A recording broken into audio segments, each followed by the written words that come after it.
Francia da por evacuado el campamento de inmigrantes de Calais. Mientras buena parte del mismo ardía, un grupo de antidisturbios alejó a los últimos integrantes del poblado, conocido como la Jungla, para evitar problemas con los múltiples incendios.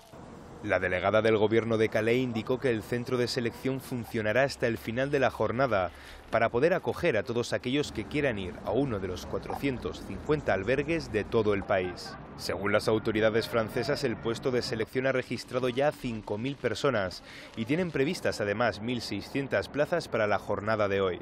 La delegada del gobierno calculó que quedan unas 1.000 personas sin registrar, inmigrantes que han abandonado la jungla para huir de las llamas y que se encuentran en los aledaños de la misma.